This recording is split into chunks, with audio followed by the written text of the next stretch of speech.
I want you to think about some of your favorite movies. They make sense, right? Things happen from the beginning of the movie to the end of the movie. The characters are better or worse off for their choices. Now I want you to think about those movies backwards. How much sense would they make? I found a website online about watching movies backwards, and I felt that they were so funny I had to share some with you. If you watch The Breakfast Club backwards, it's about a group of kids with a common bond. The bonds are slowly ripped apart after a day in detention, and they leave separately and alone. If you watch Alfred Hitchcock's Psycho backwards, it's about a mentally unstable hotel proprietor who rescues a woman from the lake, revives her by repeatedly stabbing her in the motel shower where she can go back to the city and return the $40,000 that she stole. If you watch Ghost backwards, Patrick Swayze comes back to life and Demi Moore gets her looks back. The Sixth Sense backwards is about a dead psychiatrist who comes back to life with the help of a boy who can see dead people. If you watch The Bourne Identity backwards, it's about an American super agent who goes on a violent rampage through Europe in order to lose his memory. If you watch Geely backwards, you still can't get your $10 back. If you watch Forrest Gump backwards, it follows the incredible journey of a not-so-intelligent man into a not-so-intelligent boy.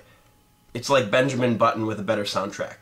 If you watch Fight Club backwards, it's about a terrorist schizophrenic who gets his life back together by going to rehab. If you watch the Lord of the Rings trilogy backwards, it's about this little guy who gets a cool ring from a volcano and spends the rest of the time walking home. And if you watch Benjamin Button backwards, it's a story about a kid who grows old and dies. If you watch Batman Begins backwards, it's about a lunatic who prances around in a bat suit until he's cured by being trapped in a well with hundreds of bats. If you watch The Passion of the Christ backwards, it's about these friendly Romans who pull Jesus down off the cross so he can have dinner with his friends.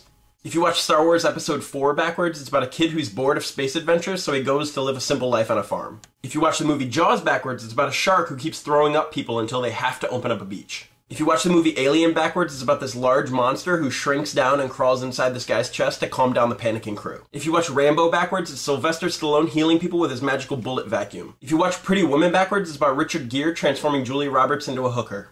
If you watch Hostel backwards, it's about a group of Frankenstein doctors putting people together using power tools, bringing them back to life, and sending them to America. If you watch Scarface backwards, it's a story about a guy who gives up cocaine and crime in order to follow his dreams to become a dishwasher to save up enough money to visit Cuba. I'll see you guys on Monday. If you watch Memento backwards, it makes complete sense.